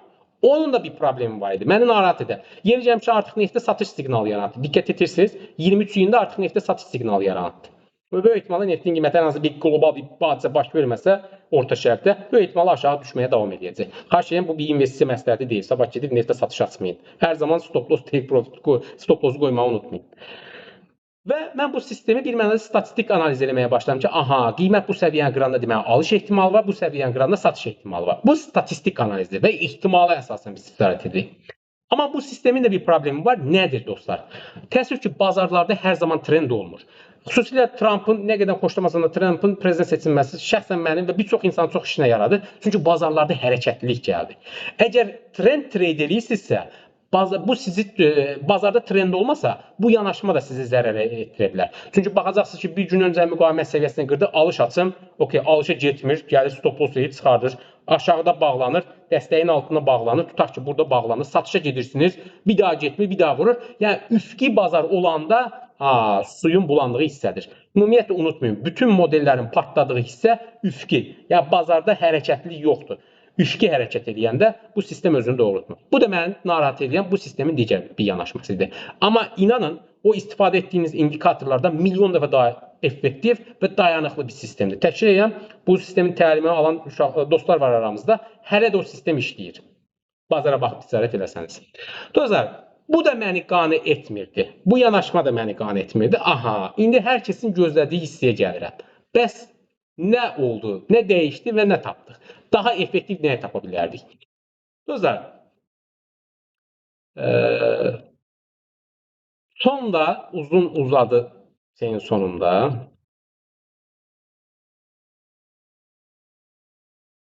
Gold yazaq. Qızıl üzərində ayaqlar. Mən bu sistemi ərsəyə gətirdim dostlar. Bu sistemin mahiyyəti nədir və nə işə yarayır? Mən xüsusilə bilirsiniz, bir öncə qeyd etdim, Nassim Talebdən çox təsirlənmişəm. Xüsusilə onun bu yanaşmalarına və sair maliyyə bazarına yanaşmasına. Yer gəlmiş olan adam opsiyon trader olub. Yəni bu işin içindən çıxmış bir adamdır. Yəni hansı bir akademik universitetdə oturub datan alıb professor kimi məqalə yazan birisi deyil. İşin içindən çıxdı. Opsiyon trader oldu və onlar bazarı daha yaxşı bilə bilirlər. Onun ən xoşuma gələn o Antifragile kitabında optionality deyir və dediyi o idi ki, bazarda sağ qalanlar optionality'ni istifadə edənlərdir. Yəni volatillikdən qazanan sistem. O Antifragile kitabında deyir ki, o sistem daha dayanıqlıdır ki, o volatillikdən qorxmur. Ona volatillik lazımdır və volatillikdən qazana bilir. Yəni bazardakı hərəkətlilikdən. Dostlar, bunun üçün də belə deyək, elə bir sistem qurmalıydım ki, mən hərəkətdən qazanmalıydım. Yəni bazarı proqnoz etməməliydim. Yuxarı da getsə bazardan qazanmalıyam, aşağı da getsə qazanmalıyam. Və o sistemin mahiyyəti sonda bu sistem ərsəyə gəldi dostlar. Mahiyyəti nədən ibarətdir? Baxın, bu səviyyə, bu rənglənmiş səviyyə qırılanda, bu rənglənmiş səviyyə deyəndə yanlış anlamayın. Bu sadəcə indikator yazılanda biz vizual olsun deyə belə yazılıbdır. Bunun arxasında bir hesablama metodu dayanır. Bayaq göstərdiyim sistemin əslində bir üst modifikasiya olunmuş versiyasıdır ki, daha rahatdır. Mən nə edirəm dostlar? Bu səviyyə qırılanda burada alış açıram. Stop lossumu bunun altına qoyuram bu formatda. Çox bəsit. Yəni buy position. Hətta take profitimin önünü açıq qoyuram. Bazar getdisə, nə qədər gedə bilirsə getsin. Bax bu formatda. Stop lossumu bura qoyuram. Bazar yuxarı getsə yuxarı açıram. Stop loss oldumsa heç bir problem yoxdur. Qorxmuram, narahat da olmuram. Diqqət etmişsinizsə mən nəticələrimi paylaşanda itkilərim də var idi, qazancım da var idi. Amma günü mənfəətlə bağlayırdım. Və bir çox dostlar soruşurdu ki, okey, necə olur bu? Sən həm alış açırsan, həm satış açırsan və yaxud da çox qısa pipslə tutub, məsəl üçün 500 pips tutub çıxırsan. Niyə? Dostlar, həmin yanaşmaya əsasən. Baxın, bu hissə qırılanda, məsələn, mən baxırdım bazarın gücünə. Bu hissəyə gələndə bəzən çıxırdım, bəzən bu hissəyə gələndə. Bazardakı gücə baxırdım. Gördüm ki, məsələn, açdım, məni stop loss elədi, okey, çıxdım. Aşağı gəldi, aşağıdan açırdım, satış açırdım. Yuxarı getsə yuxarı, aşağı getsə aşağı. Baxın. Yuxarı gedəndə yuxarı, aşağı gedəndə aşağı, məsəl üçün. Buradan qırdısa stop lossum bura da var. Birin birə, birin ikiyə və s. gücə o əsasən ticarət edim. Yəni sistem bu qədər belə deyək, sadədir. Çox sadə. Yuxarı getsə yuxarı, aşağı getsə aşağı. Baxın dostlar, mən heç bir şey proqnoz eləmirəm. Mən demirəm ki, bazar bu səviyyədə, bu qiymətdən bu qiymətə gələcək söhbəti eləmirəm. Mənə sadəcə hərəkət lazımdır. Bu ifadəyə diqqət edin dostlar. Jim Simons'ın bir sözü var. Məşhur trader, indi göstərəcəm sizə, bəlkə də tanımayanlar bilir. Məşhur riyaziyyatçı. Mənim üçün idoldur. Və bu adam Renesans kapitalın qurucularından birisidir. MIT-də professor olub, eyni zamanda kriptografer olub, sovet kodlarını qırma işi ilə məşğul olub. Adam yaşayan bir dahi idi riyaziyyatda. Kəşf etdiyi teorem eyni zamanda fizikada və s. tətbiq olunur. Witten adında birisi, onun o riyaziyyatda kəşf etdiyi diferensial həndəsə sahəsində kəşf etdiyi metodları eyni zamanda fizikada tətbiq edib. Onun haqqında bir kitab yazılıb. Grigor Zuckerman'ın 2020-ci bir kitabı yazılıb. The Man Who Solved the Market. O kitabı oxusanız, yecəmsən Scribd saytından indirib onu oxuya bilərsiniz çox rahat bir şəkildə. Orada deyirdi ki, dostlar, bizim üçün istinadı buydu. We just need some action. Bu söz mənim beynimə o qədər həkk olmuş ki, necə yəni? Bu adam deyir ki, mənə sadəcə hərəkətlilik lazım. Yəni bazarı proqnoz etmir. Mən ona qədər və mənim kimi bir çox insan nəyə oturmuş ki, biz bazarı proqnoz edəcəyik. Mən bazarı proqnoz edərəmsə qazanacam deyə düşünürük. Bu tamamilə yanlış bir yanaşmadır. Və maliyyə bazarında bizim kimi sıradan retail traderların etdiyi ən böyük yanlış budur. Hamı oturub bazarı proqnoz etməyə çalışır. Hamı indikator qoyub ki, bazarı proqnoz edəcəm. Qardaş, bazarı heç bir Allah bəndəsi proqnoz edə bilməz. Heç kim. Çünki siz bir saniyə sonra bazara kim girəcək, necə girəcək, hansı həcmdə girəcək onu bilə bilməzsiniz. Bilən olsa zaten bazar olmayacaq. Bu adamlar nə edir? Bu adamlar statistikanla oynayırlar ki, okey, mən bilirəm ki, bu sistemi statistik bəkdə eləmişəm ki, 80% özünü doğruldur. Okey. Mən bu hissəyə qırsa, buradan bura çatacam və yaxud da ki, aşağı qırsa, aşağı gedəcəm. Mənə lazım olan burada tək nədir? Sadəcə qıranda hərəkət olsun. Hərəkət olsun ki, bazar getsin. Başqa heç istəmirəm bazarda. Hərəkət olsun. Yuxarı gedəcəksə, yəni qiymət bahalaşacaqsa, bahalaşsın, ucuzlaşacaqsa, ucuzlaşsın. Yetər ki, hərəkət olsun. Bəs salam, başqa heç bir şey. Bəs yaxşı, bu hərəkəti proqnoz edə bilmişəmmi? Yox dostlar. Bu mümkün deyil. Şəxsən mən bunu bacarmamışam. Burada qatılan dostlardan kimsə bu hərəkəti proqnoz edəcək kapasitədə bir insan varsa, çox məmnun olaram onunla birlikdə işləməyə. İndikatorlarla falanla bunu dəstəkləyə bilməzsiniz. Mənim araşdırmalarım göstərir ki, bazarda volatility proqnoz etmək mümkün deyil. Çünki dediyim kimi bir saniyə bazara sonra kim girəcək, bunu proqnoz edə bilməzsiniz. Amma sistem bundan ibarətdir. Bununla mən ticarət etmişəm, real nəticələrimi də bununla paylaşmışam və hal-hazırda bununla ticarət edirəm.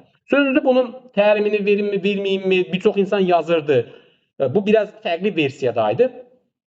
Bunu mən sadələşdirməyə çalışdım ki, ən az qarşı tərəfə çatdırım. Bəs yaxşı dostlar, deyə bilərsiniz ki, Elnur, burada əgər aranızda hər halda bu sahədə ticarət edənlərdən birisi ola bilər ki, Elnur, bəlkə mən burada açdım, amma dəfələrlə mən stop lossumu vurdu. Necə olacaq? Bəli, ola bilər. Burada risk idarə etmə faktoru gəlir. Və bir digər önəmli məsələ dostlar, baxın, belə bir yanaşma var. Tradingdə deyir ki, trading artdırmı, science-dirmi? Yəni elmdirmi, yoxsa sənətdirmi bu? Yəni qabiliyyət mənasında. Dostlar, bu analiz metodu scientificdir. Mən buna tamamilə statistik, riyazi hesablama ilə yanaşmışam. Tamamilə statistik analizə əsaslanır. Amma bu şam buradan qırdı. Burada açınmı, açmayımı məsələsi işin art tərəfidir, təcrübə tərəfidir. Bu qarşı tərəfə çatdırıla bilmir. Bu zamanla olur. Və mən nə edirəm? Məsəl üçün, diqqət etsəniz, mən nəticələrimi paylaşanda əsasən çox az alətlə, məsələn, Avro-dollar, GBP, USD, AUD-USD daha çox bunlarla ticarət edirdim və qızılla indi başlamışam. Səbəb nədir? Çünki bir alətə baxanda mənə 50 dənə pul qazanmaq üçün 50 dənə alət lazımdır. Bir dənə alətdə bir dənə aləti normal ticarət etsəz, o sizə kifayət qədər qazanc verir. Kifayət qədər. Artıq o qədər ona baxa artıq onun ruhunu duya bilirsiniz ki, filan saatda belə olur. Filan saatda burada güc olur. İzah edebildim. Bu artıq experience-dir. Bunu öyrənirsiniz. Ya mən dəfələrlə bu postu paylaşanda da yazmışdım ki, çünki məndə bu təcrübəm olub. Təlimə gələn bir dostlardan bəziləri deyir ki, mən mexanik bir sistem axtarıram ki, mən burada alış açacağam, 1-in 2-yə qazanc nisbəti qoyacağam, 1-2, 2 qazanc və salam heç bazara baxmayacağam. Dostlar, belə bir sistem kainatda yoxdur. Və bunu mən sizə garanti verirəm. Heç kvant fondların belə bir sistemi yoxdur. Heç bir şey %100 ticarətdə siz almanı alıb deyə bilməzsiniz ki, mən almanı 1 manatdan almışam, mütləq 2 manata satacağam. O alma görürsünüz ki, əlinizdə çürüyür, o xarab olub batacaqsa, okey, heç olmasa deyirsiniz ki, tamam, 1 manata satım və ya 1 manat 50 qəpikdən satım. Fikrimi çatdıra bildim. Bu ticarətin bu ticarətin alma ticarətindən heç bir fərqi yoxdur. Siz heç vaxt belə mexanik sistemlərlə pul qazana bilməzsiniz. Yəni o sizə belə 1-in 2-yə, 1-in 5-ə take profit, buradan gözləyin, belə sistemli mexanik trade və s. o yoxdur. Əgər bu sahədə pul qazanmaq istəyirsinizsə, gözünüzün nurunu tökəcəksiniz, kompüterin qarşısında pul qazanacaqsınız. Yəni bu belə olur. Mən belə eləyirəm və yanaşma da ondan ibarət ki, əgər mexanik sistem olsaydı, məsələn, Sigma fondu var, ən çox alqoritm trade edən fondlardan birisidir. Adamlar insan kiralayır və yaxud nə bilim, əksər kvant fondlarda Citibank olsun və s. hamısı traderları insandır. Yəni okey, onlar müəyyən analiz üçün alqoritm və s. tətbiq edə bilərlər, amma trade edən, qərar verən, qərarı o alqoritmi izləyən insandır. Yəni qərar verən insandır yenə də işin içərisində. Çünki bazarda siz durmadan vəziyyət dəyişir. Və bu sistemlərin böyük üstünlüyü odur ki, dostlar, biz günlük ticarət edirik. Yəni mən günü mənfəətlə bağlamağa çalışıram. Və niyə milyoner olmursan məsələsi odur ki, İndi risk bölməsində danışacağım. Risk of ruin faktoru var. Dostlar, təxminən 1 saat 10 dəqiqədə danışırıq. Ümid edirəm yorulmamısınız. Yorulmusunuzsa break verə bilərik. Yorulmamısınızsa davam edə bilərik. Əgər kimsə yorulubsa bir işarət göndərə bilər. Ən azından okey, yorulanlar var. Yorulanlar var. Düz başa düşdüyümdə yorulanlar var.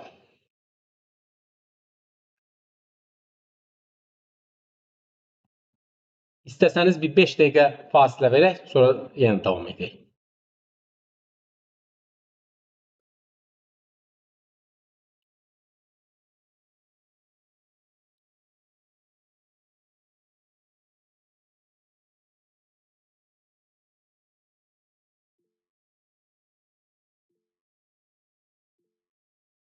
Okey. Bu arada yorulmayan dostlara hissəni göstərim.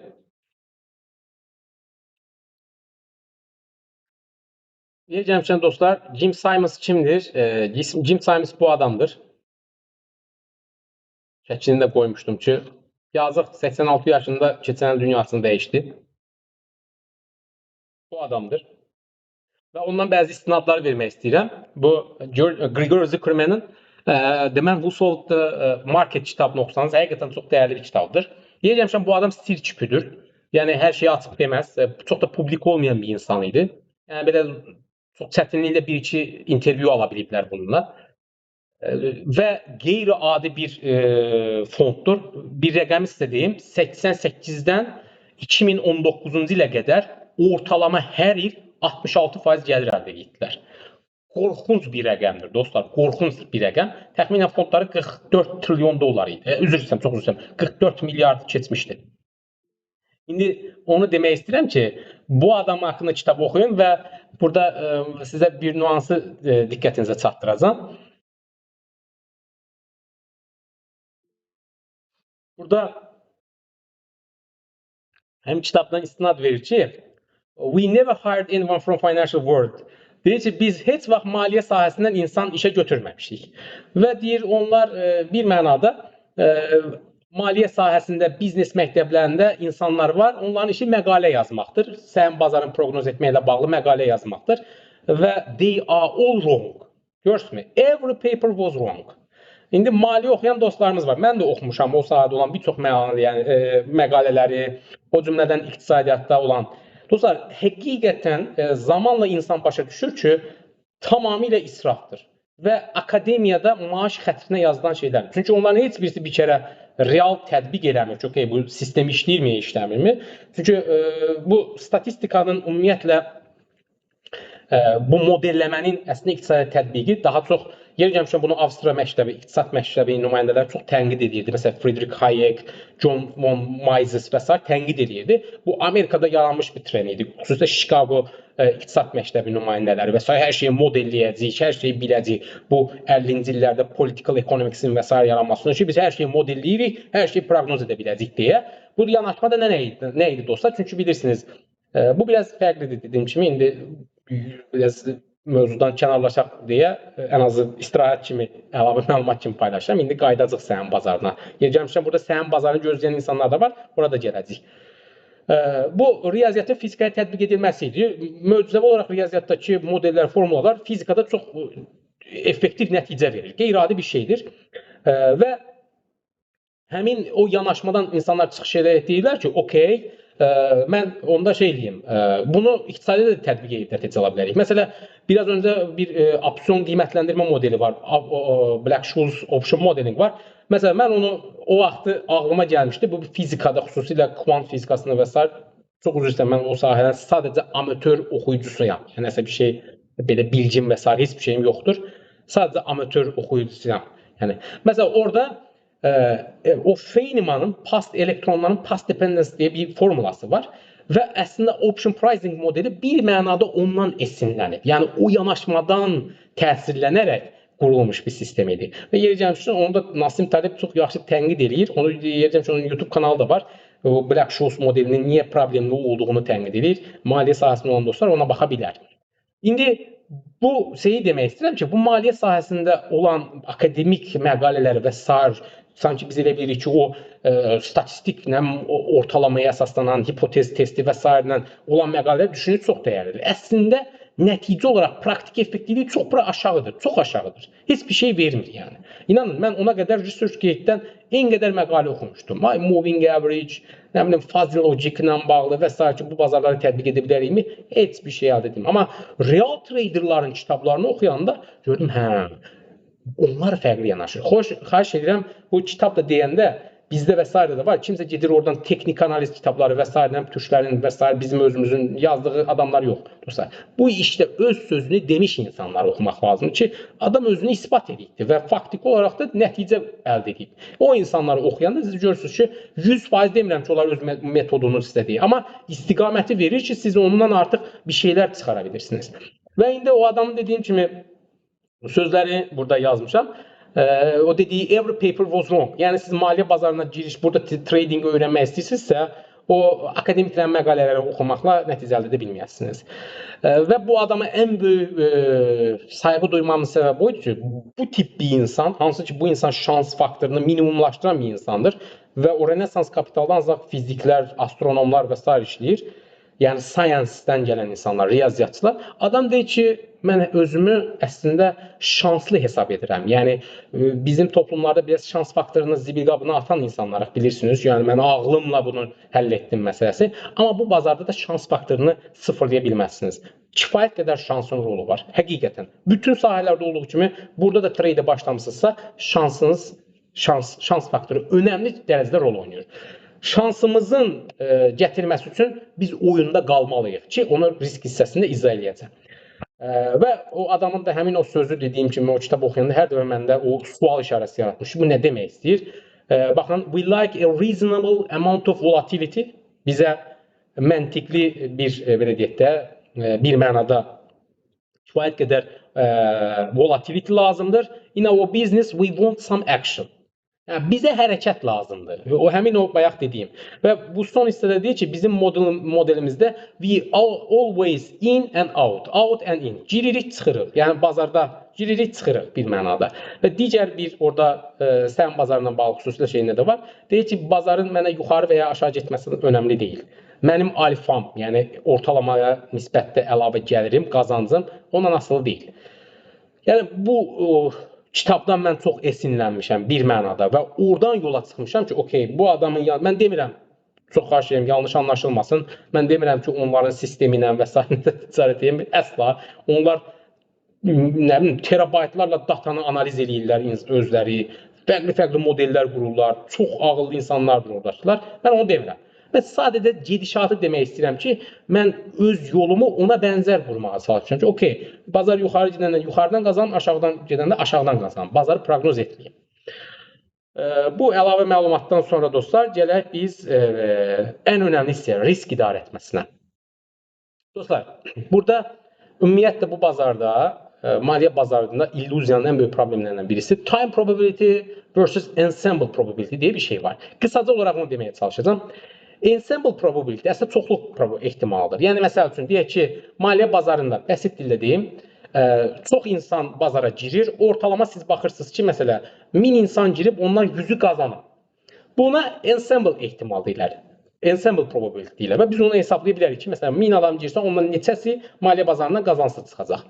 Bir də var, dostlar, time probability və maliyyə bazarı fərdlərə yanaşmada time probability ilə işləyir. Yəni, mənim 1000 nəfər bazara giribsə, 100 nəfəri bundan qazanıbsa, mənim o 100 nəfərin içində olub-olmamağım time probability'dir. Yəni zaman ehtimalıdır. Və insanların bu maliyyə bazarında illüziyanın ən böyük problemi buradadır. İnsanlar 100 nəfəri görür, itirən 900 nəfəri görmür. Elə zənn edir ki, mən time probability olaraq o 100 nəfərin içərisində olacaq. Bu problemdir.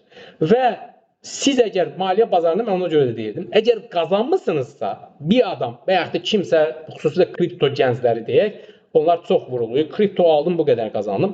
Kriptonu alıb qazanmısınızsa və yaxud da gətirmişsə, sizin bəxtiniz gətirib. Çox gözəl. Alın, çıxın. Siz amma bazarda qalmağa davam etsəniz, mən sizə garanti verirəm, time probability sizi o 900 nəfərin içərisində salacaq bir gün.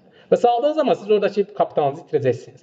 Əslində maliyyə bazarı dostlar, eyni zamanda loserlar bazarıdır. Yəni itirənlər bazarıdır. Bu bazarda kimlər itirməyib ki? Məsələn, Bill Ackman var. Bu adam çox ciddi bir investordur. Yəni növbəti Buffett falan olar deyirlər. Adam 4 milyard dollar pul itirib. 4 milyard dollar və biotek şirkətində itirib. Təsəvvür gətirin. Düzdür. Sonra 290 milyon dollar borc alıb onu Lex Friedman'ın şeyi var, kanal bilmem izləyirsinizsə, orada intervyuda deyir, 290 milyon dollar deyir, təxminən borc aldım JP Morgan'dan səhv eləmirəmsə. Ondan sonra hal-hazırda 900 milyard dollar da pul qazanıb yəni. Amma 4 milyard dollar itirib. Yəni bu time probability hər kəsi vura bilir. Siz əgər maliyyə bazarında pul qazanmısınızsa, çalışın, çıxın. Əgər oyunu oynamağı bilmirsinizsə, ehtimal oyununu, əmin olun bəxtiniz gətirdi. Yəni mən tutdum bir dəfə və sair qazanmaqla deyil.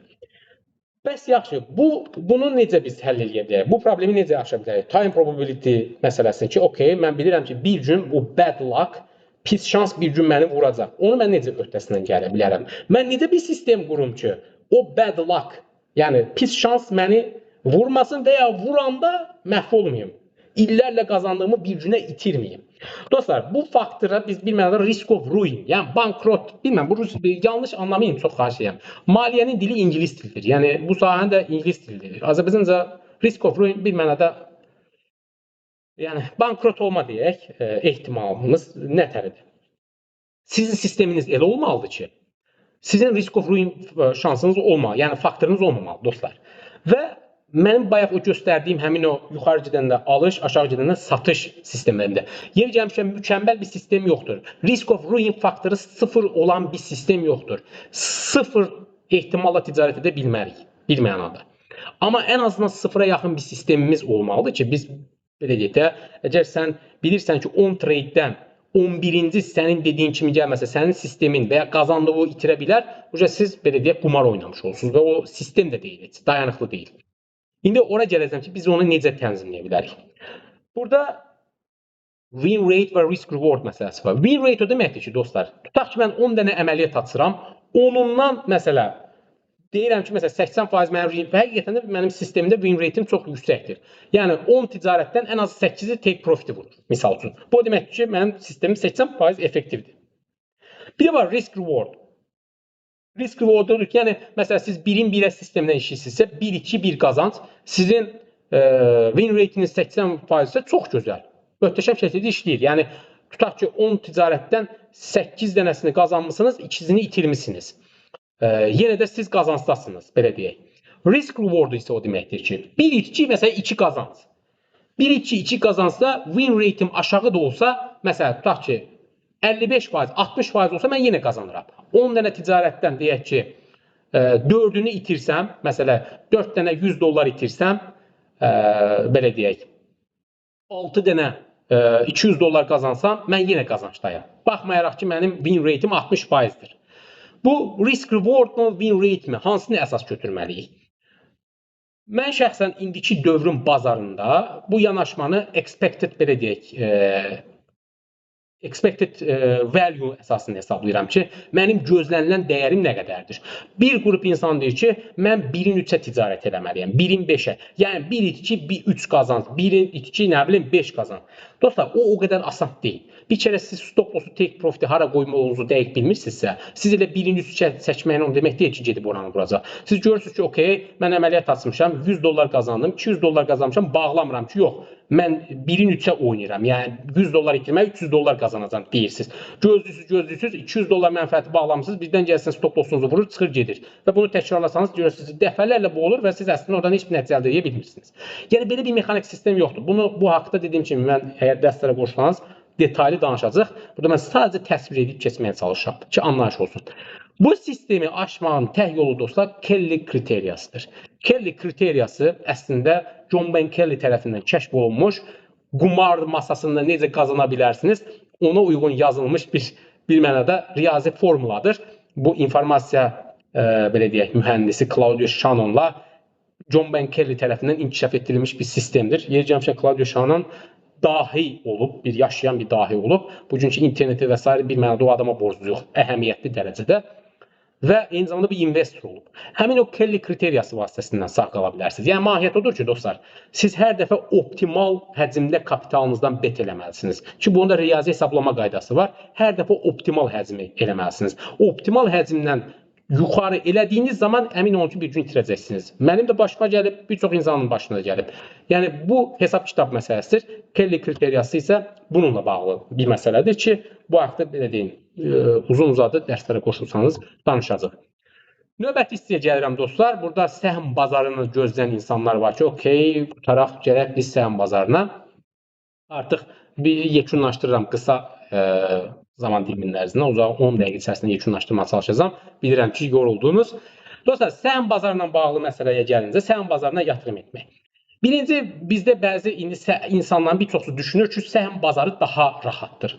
tamamilə yanlışdır. Səhm bazarı daha çətindir. Çünki orada o qədər faktor var ki, analiz etməli olduğunuz. O qədər diqqət yetirməlisiniz ki, çatdırmaq olmur onlar. Bu bir. İkinci tərəfdən insanlar düşünür ki, səhm bazarına uzun vədəli yatırım etsəm mən sağ qalacağam. Tamamilə yanlış düşüncədir. Snapchat-a 2021-ci ildə yatırım etsəydiniz 83 dollar idi. Hal-hazırda 83 dollardan 10 dollara düşüb. Və yaxud da məsələn Nike-a 10 il bundan qabaq yatırım etsəydiniz, Nike-ın səhmləri 10 ildir ki, ancaq düşür. Bir 10 ildə gözləyin, bir 20 ildə gözləsəniz bəlkə də Nike o səviyyəyə qayıtmayacaq. Yəni uzun vədəli yatırım edirəm və sair məsələsi deyil səhm bazarına yatırım edirkən. Səhm bazarına yatırım edirkən bir kərə şirkətin fundamental analizinə baxmaq lazımdır. Məsəl üçün Tesla. Yer gəlmişəm bu Finviz saytıdır. Mənim istifadə etdiyim saytlardan birisidir. Bunun kimi en qədər sayt var. Məsəl üçün onlardan istifadə edə bilərsiniz. Məsəl üçün. Biz necə səhm bazarına girə bilərik və ya necə səhm bazarına yatırım edə bilərik? Bu məsəl üçün Tesla deyək. Hər kəsin bildiyi Tesla şirkəti. Bir şirkəti analiz edərkən dostlar, buradakı ən azından ilkin anlayışları bilmək lazımdır. Düzdür, bu anlayışlara baxıb biz yatırım edəmirik. Əksəriyyəti maliyyə əmsallarıdır. Amma ən azından anlayış olmalı ki, bu şirkətin vəziyyəti nədir, hara gedir, necə olacaq? Məsəl üçün deyək, market cap-ına baxırsınız, income-ına baxırsınız. Məsələn, hal-hazırda Tesla-nın bazar dəyəri deyək 1 trilyon dollardır. Gəliri, income-ı nə qədərdir? Price to earning ratio-su nədir? Nə işə yarayır? Nədən ötəri istifadə olunur? Və yaxud nə bilim, earning per share nədir? Səhm başına düşən gəliri nədir? Debt to equity nədir? Quick ratio-su nədir? Bu anlayışlar öyrənilir bir mənada. Bunları bilmədən heç bir səhmi almayın, xahiş edirəm. Ya dostunuzun, kimin sözündən, heç kimin sözündən almayın. Ən azından bu anlayışları bilin. Bilin, ondan sonra qərar qəbul edin. Və ondan sonra dostlar, ikinci bir məsələ sektor analizi. Siz səhm bazarına girmədən öncə birinci ölkəni analiz etməlisiniz. Mən yanaşmam odur. İkinci sektor analiz etməlisiniz. Qardaş, mən şəxsən elektrik mobil sektoruna çox ciddi şübhələrim var və eyni zamanda yanlış və ya doğru. Mən artıq o karvanı qaçırdığımı düşünürəm. Mən bundan sonra Tesla'nı alıb Tesla'dan pul qazana bilməyə ehtimalım çox aşağı görürəm. Bunu özüm üçün deyirəm. Yanlış anlamayın. Çünki Tesla'nın downside aşağı düşmə ehtimalı çox yüksəkdir. Ola bilər Tesla sabah 1000 dollar olsun. Mən onu da inkar eləmirəm. Amma aşağı risk çox yüksəkdir. Mənim kimi kiçik bir insan o sahəyə girib tutaq ki, məsəl üçün, nə bilim, 10K, 50K yatırım edərdiniz. Böyle Tesla səhəmi bir dəfə düşəndə 100 dollar düşə bilir. Bu düşdü və uzun illər orada qaldı. Nə olacaq? Siz illərlə gözləyəcəksiniz ki, orada yüksəlsin. Bu bir. Yəni, birinci sektoru analiz edəməlisiniz. Sektoru da analiz edəndə. Mən bazara girişim budur, dostlar. Bir uzun vədəli yatırım gözləyirsə, bir hadisəni gözləyirik. Bir sektorda bir qeyri-adi bir hadisəni gözləyirik və ona uyğun bet edirik. Mən səhm bazarına yatırımı bu formatdadır. Məsələn, xüsusilə indi bəlkə də bunu eşitməkdən deyəcəksiniz ki, ancaq onu deyirsən, kvant sektoru bilirsiniz. Və mən bunu paylaşan kimi də deyirlər ki, hələ orada çox var, orada problemlər var. Əziz dostlar, mən də bilirəm, o sahədə də çox ciddi problemlər var. Gediləsi yol çoxdur hələ.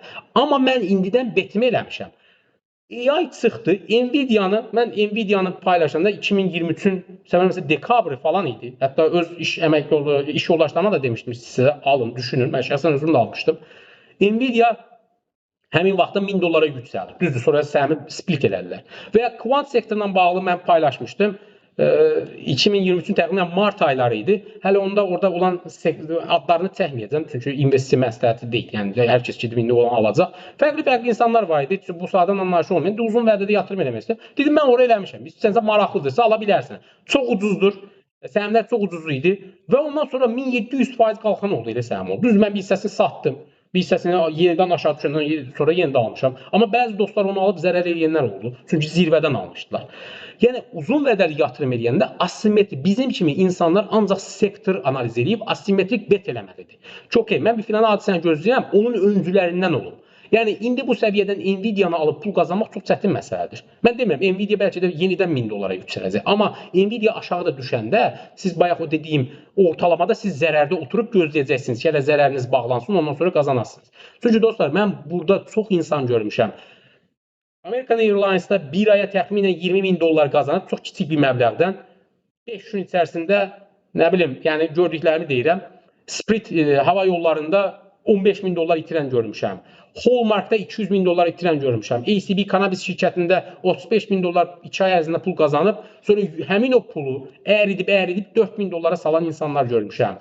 Nə bilim, başqa 500.000 itirən insanlar görmüşəm. Yəni bunları görmüşəm. Hamısının o yanaşması, o səhv yanaşma olub ki, biz düzgün yoldayıq. Əminəm ki, bu səhəm qalxacaq, belə olacaq. Xeyr. Siz birinci bu bazara gələndə o downside hesablamalısınız ki, bu bazar aşağı gedərsə nə qədər gedəcək və nə qədər düşə bilər. Və bununla bağlı dostlar, bu Sharpe ratiosu deyə çok özür istəyirəm. Shiller ratiosu deyə bir ratio var. Cycle Adjusted Price to Earning ratio var. Bu yiyəcəm Robert Shiller Nobel mükafatı almış bir maliyyətçidir. Mesela siz baxsanız o ratio niyə vacibdir? Hal-hazırda Amerikan səhm bazarı bu şirkətlərin 10 illik göstəricisini ortalama gəlirini alıb ona əsasən hesablanan bir nisbətdir. Baxsanız 39, 37, 39 səviyyəsində çox yüksəkdir. Və bu nisbət nə qədər yüksək olursa ondan sonra çox böyük çöküşlər olub. Mesela Amerikada 29-cu ildə böyük böhran başlayan vaxtı, eyni zamanda 87-ci ildə, eyni zamanda 2000-ci ilin dotcom bubble'ında bu nisbət çox yüksək olub və ondan sonra çöküb və bazar uzun müddət aşağı gəldikdə, 5-6% gəldikdə qalıb. Yəni hal-hazırda 37-40% səviyyəsində bu çox yüksəkdir. Yəni ona görə Amerikan səhm bazarına girəndə siz bilməlisiniz ki, okey, mən hansı sektora girəcəm? Sektorun içərisində hansı şirkəti seçəcəm? Bu Buffett'ın value investing və sair yanaşması da var ki, o da hal-hazırda bilmirik. Çox ciddi sual altındadır. Çünki artıq bu value investingdən daha çox bazar belə deyək, spekulativ yanaşmalarla hərəkət edir. Misal üçün, Regency şirkəti var idi, təxminən 15.000% dəyər qazanıb. Halbuki bu insanlar hələ 6 milyon dollar bu şirkət zərər edib. Bizim hal-hazırki dönəmdə bizim kimi insanların bu bazarda sağ qalmasına görə asimetrik bet eləməkdir. Yəni burada yazdığım odur. Asimetrik bet odur ki, çox cüzi itki, amma önü açıq. Siz bir sektorda bir hadisəni gözləyirsiniz. Ora qabaqcıdan yatırım edib gözləmək lazımdır. Tutdunuzsa pulunuzu alırsınız, çıxırsınız. Yenidən fürsət axtarmaq lazımdır. Daha bir səhəmdən yapışıb qalmaq lazım deyil ki, okey, mən Nvidia'dan qazanmışam, mütləq Nvidia alıb saxlayacağım. Elə deyil. Nvidia'dan bir hissə pul tutdunuz, çıxırsınız və gözləyirsiniz. Növbəti çöküş, növbəti dib, növbəti fürsəti gözləməlisiniz. Bizim kimi insanların bu bazarda sağ qalması ancaq bu yolla mümkündür. Və sonunda dostlar, istənilən işin içərisində 100% rasional analiz mümkün deyil, intuisiyanız olmalıdır. Bəzi şeylər var ki, intuisiya ilə olur. Yəni, yatırım və s. Dostlar, son olaraq bu şeyi də paylaşacağım sizinlə. Bu, həmin o Shiller, Robert Shiller nisbətidir. Diqqət etirsəniz, bu qrafikdə, baxın 29-da görürsünüz, həmin səviyyə artıq 100%-ə çatıb, yenidən partlayıb, düşüb. Yəni, ortalamadan 100%, 1000-dən 100% azaltdır ortalama səviyyədən. Və 29-da çöküb, 2000-də çöküb, diqqət etirsə. Hal-hazırda da artıq 100%-in üzərinə çıxıbdır həmin o Shiller nisbəti. Və böyük ehtimalla bu bir çöküş ola bilər. Əziz dostlar, son olaraq başqa bir şey qalmadı. Həmin o 1000. Son olaraq hardan başlayaq? Bu kitablardır dostlar. Mənim oxuduğum kitablardan bəziləridir, belə deyim. İstəyənə göndərə də bilərəm. İstəyən Scribd saytından daxil olub, oradan endirə də bilər, pulsuz endirə bilər bu kitabları. Və mən bunlardan faydalanmışam. Bunları ən azından bu bazara girirsinizsə, bu adamları oxumaq lazımdır deyə düşünürəm. Sizə ən az istiqamət verəcək və belə deyək ki, gedişatı göstərmiş olacaq. Əminəm ki, yoruldunuz və bu kitabların siyahısının da dediyim kimi WhatsApp nömrəsi var. Ora yazsanız istəyənlərə göndərə bilərəm. Hər birinizə vaxtınıza görə təşəkkür edirəm. Ümid edirəm faydalı olmuşdur dostlar. Okey, bundan sonra necə olacaq? Bundan sonra əgər kiməsə maraqlı gələrsə, mən bir belə deyək də bu sınaq dərsində bütün şeylərə toxunmağa çalışdım, ən azı təsvir yaransın. Kiməsə maraqlı gələrsə, təlim olacaq. Təlimin proqramını göndərəcəm. Mövzulara baxarsınız. Nələri öyrədəcəyik, necə öyrədəcəyik. Hər bir şey haqqında məlumat göndəriləcək, əgər kiməsə maraqlı gəlsə. Və mən qeyd etdiyim kimi çalışdığım o şey olur ki, praktik yönünü çatdırım məlumatların. Çünki mənə görə, əgər Google-dan bir şey mən axtarıb tapa bilirəmsə, onu kimsə mənə danışması heç də maraqlı deyil. Heç maraqlı deyil.